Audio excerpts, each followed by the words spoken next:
వి gold trusted gold buyers మీరు తాకట్టు పెట్టిన బంగారాన్ని విడిపించి ఈ రోజు ఉన్న మార్కెట్ ధరకు కొనబడును. నమస్తే, వెల్కమ్ టు ఐ డ్రీమ్. నేను మీ ఝాన్సీ.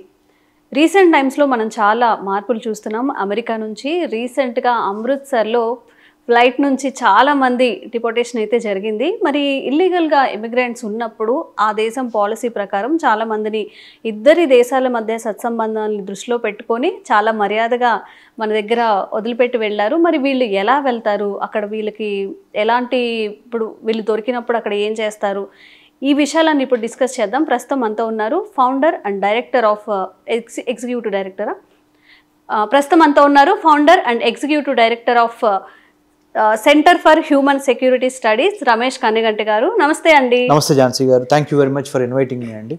సార్, అసలు ఇప్పుడు మన దేశంలో కూడా ఎవరైనా ఇల్లీగల్గా మన దగ్గరికి వచ్చారంటే మనం కూడా వాళ్ళని యాక్సెప్ట్ చేయము. మరి అమెరికా లాంటి పెద్ద దేశంలో ఇంతమంది ఇల్లీగల్గా ఇమిగ్రెంట్స్ అక్కడ ఉన్నారు, ఇంత లేట్గా గుర్తించారు అంటే అది కూడా బిలీవ్ చేయడానికి లేదు. ఎక్కడికక్కడ సెక్యూరిటీస్ టైట్గా ఉంటాయి కాబట్టి ఇంతమంది నియర్లీ ఒక 80,000 వరకు ఉండొచ్చు అన్నట్టుగా చెప్తున్నారు. మరి ఇంతమంది వచ్చే వరకు వాళ్ళు ఏం చేస్తున్నారు, ఇలా దొరికినప్పుడు వాళ్ళు ఏం చేస్తారు, మరి ఇక్కడికి వచ్చినప్పుడు వాళ్ళకి మన దేశం తరపున ఏదైనా శిక్షలు ఉంటాయా, అసలు ఏంటి ఇదంతా ఎలా చూడొచ్చు? Very good. సామాన్య ప్రజానికానికి అర్థం కావటానికి స్వచ్ఛమైన తెలుగులో ఝాన్సీ గారు చెప్పిన దాన్ని నేను కొద్దిగా తర్జుమా చేస్తున్నా. డిపోర్టేషన్ అంటే మన వాళ్ళని ఎవరి వాళ్ళనైనా అక్కడి నుంచి తిరిగి వెనక్కి పంపించేయటం, డీపోర్ట్. పోర్ట్ అంటే డీపోర్ట్. పోర్ట్ అంటే ఇక్కడ నుంచి అటు వెళ్తాం, డీపోర్ట్ అంటే మళ్ళీ బ్యాక్ టు స్క్వేర్ వన్ అంటే వెనక్కి తిరిగి రావటం. 18,000 మంది ఒక లెక్కల ప్రకారము భారతీయులు అమెరికాలో అక్రమంగా ఉన్నారు అనేది వార్త. ఆ వార్తకి తప్పనిసరిగా కేంద్ర ప్రభుత్వంలో విదేశీ వ్యవహారాల శాఖ మంత్రి మా super senior doctor S Jaishankar garu, the foreign minister of India, has also gone officially on record in Parliament of India. Yes, we agree there are Indian students, not now, sometime back they had gone, but they overstayed. There are Indian businessmen, they had gone and overstayed. There are other dependent visas తో వెళ్ళిన వాళ్ళు కూడా కొంతమంది overstay చేసి, కొంతమంది వేరే దేశాల నుంచి through Canada, through Mexico, other countries నుంచి కూడా యునైటెడ్ స్టేట్స్లోకి ఎంటర్ అయ్యి 15 ఏళ్ళు, 20 ఏళ్ళు, 10 ఏళ్ళు నుంచి అక్కడ ఉంటున్న వాళ్ళు ఉన్నారు. మేము డినై చేయలేదు. అమెరికన్ ప్రెసిడెంట్ ఇచ్చిన 18,000 మంది లిస్టుని మేము డినై చేయలేదు. వాళ్ళందరినీ తిరిగి తీసుకోవడానికి మేము రెడీగా ఉన్నాము. ఇది ఒకటి. రెండోది, ఆ 18,000 మందిలో ఇప్పుడు 3 రోజుల క్రితము, ఆ 2 రోజుల క్రితము ఒక 104 మెంబర్స్ మిలిటరీ ఫ్లైట్లో ఆర్ మిలిటరీ ఏరోప్లేన్లో అమెరికా నుంచి భారతదేశంలో ఉన్న పంజాబ్ రాష్ట్రంలో ఉన్న అమృత్సర్ అనే పట్టణంలో దిగింది. Fact number 2. మన వాళ్ళు బాధపడుతుంది ఏంటంటే, మీరు తిరిగి మమ్మల్ని పంపించేశారు మా భారతదేశానికి. చూసేవాళ్ళు కూడా మిగతా భారతీయులు కూడా అడుగుతున్నారు, తప్పలేదు, ట్రంప్ గారు పంపించారు.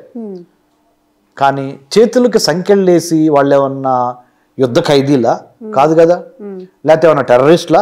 కాదు కదా. పంపించండి, మీ దేశంలో ఉండటానికి అర్హత లేని వాళ్ళు పంపించండి, మేము తీసుకుంటాం. కానీ సంఖ్యలేసి అంత సీన్ చేయాల్సిన అవసరం ఉందా? అంత అవమానకరంగా, అంత అంటే ఇన్హ్యూమన్గా, అంటే మానవత్వం లేకుండా అలా చేయాల్సిన అవసరం ఏంటండి అనేది ఒక క్వశ్చన్ మార్క్ మన వాళ్ళు అడిగారు. మనతో పాటు వేరే దేశాల్లో వేరే ప్రజలు ఎవరెవరైతే అమెరికా నుంచి మళ్ళీ తిరిగి వెనక్కి వెళ్ళారో వాళ్ళందరూ అదే ప్రశ్న అడిగారు. ఇంటర్నేషనల్ హ్యూమానిటేరియన్ లా ప్రకారము ఆర్ ఇంటర్నేషనల్ లా ప్రకారము కొన్ని ఎక్స్ట్రాడిషన్ ట్రీటీస్ ఉంటాయి, అంటే ఇచ్చి పుచ్చుకోవటం. అందులో భాగంగా మీరు క్రిమినల్ తేలితే, ప్రాపర్ ఎవిడెన్స్ ఉంటే, కోర్ట్ ఆఫ్ లాలో ఆ ఎవిడెన్స్ అడ్మిషబుల్ అయ్యి పర్మిసిబుల్ అయ్యి పాస్ అయితే అప్పుడు మీరు ఒక ఆరోపణ ఎదుర్కొంటున్న మనిషి నుంచి ఒక దోషిగా తేల్తారు. There is a difference between the convict and also before convict you will be, అంటే దెర్ ఈస్ ఎలిజిడ్లీ, అంటే నీ మీద ఒక నిందారోపణ జరిగింది, ఆ నిందారోపణ న్యాయస్థానంలో తేలే వరకు నువ్వు తప్పుడు పని చేసినట్టు కాదు. ఆ ట్రయల్ పీరియడ్ లో నువ్వు ఇన్ బిట్వీన్ ఉంటావు. సో అలాంటప్పుడు నువ్వు చేతులకు సంఖ్యలు వేసేసేసి తీసుకురావటం ఎంతవరకు అనేది ఒకటి. ఇంకొక పాయింట్ ఏంటంటే, తప్పే ఫేక్ డాక్యుమెంట్ సబ్మిట్ చేసావు కాబట్టి యూ డిజర్వ్ ఇట్. మనం కూడా అంటాం ఒక తెలుగులో అనుభవించాలి తీరాలంటాం. మనం కూడా తెలుగులో ఏమంటాం, భగవంతుడు నువ్వు కోరుకున్నవన్నీ ఎవడు, నీ అర్హతను బట్టి భగవంతుడు నీ కోరికల్ని తదాస్తు అంటాడు. What you want you don't get, what you deserve you get. This is what the logic of the argument. Going by that logic, United States of America, the President Donald Trump said, hey, we caught you here red-handed, so now it's the time to go back, pack your bags, man, cool. This is what he said in his own style and charisma and his own maverick statement. You know, we'll smoke them out, we'll fire them, we'll throw them out, we'll deport them.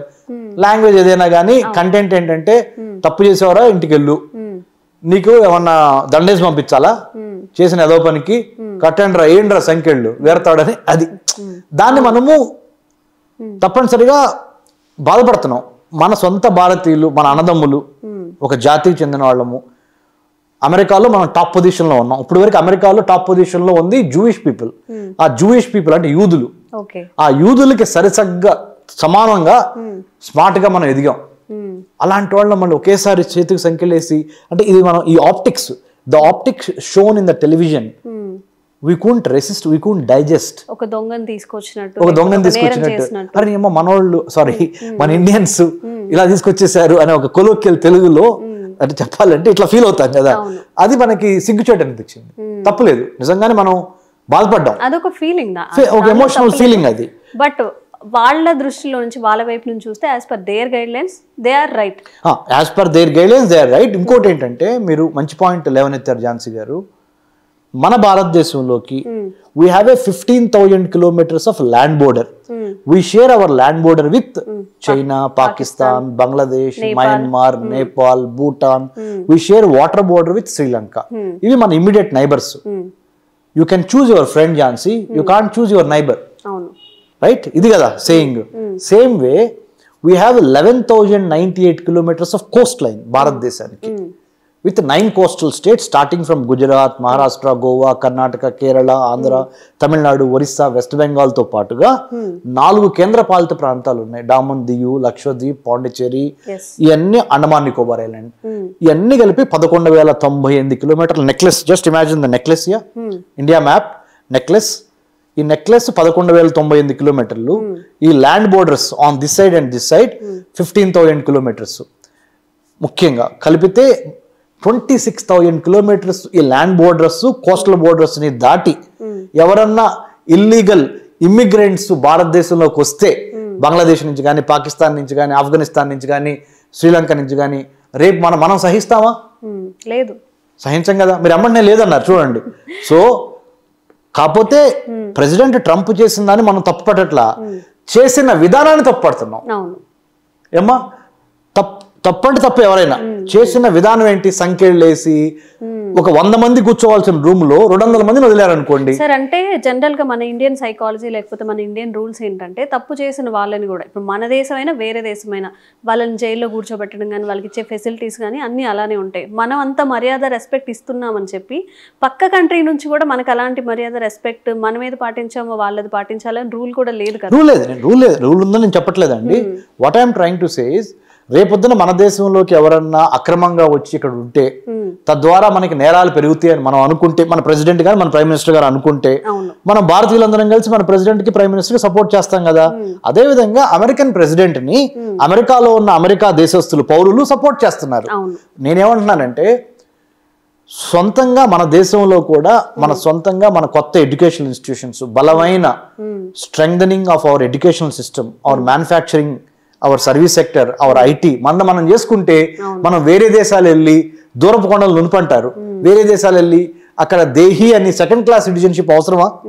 చక్కగా బ్రహ్మాండంగా మన సువిశాల భారతదేశంలో కాశ్మీర్ నుంచి కన్యాకుమారి వరకు మనం హ్యాపీగా స్వేచ్ఛగా బతకలేవా? we can, we have that power. God has given the immense natural setting. It's only we have to develop those kind of qualitative high standard institutions within India. Then brain drain, చదువుకున్న వాళ్ళందరూ ఇక్కడ tax డబ్బులతో చదువుకొని వేరే దేశాలు వెళ్ళి వాళ్ళు అక్కడి నుంచి they are sending money back and I'm not finding fault with that. They're also helping Indian economy to grow by sending dollars back home. But what I'm trying to say is, in the liberalization, privatization, globalization, Googleization, Chinization era lo, where is humanization? అది మనం expect చేయకూడదేమో ఇప్పుడు after Trump అంటే expect చేయకూడదేమో అని అసలు మానకూడదు.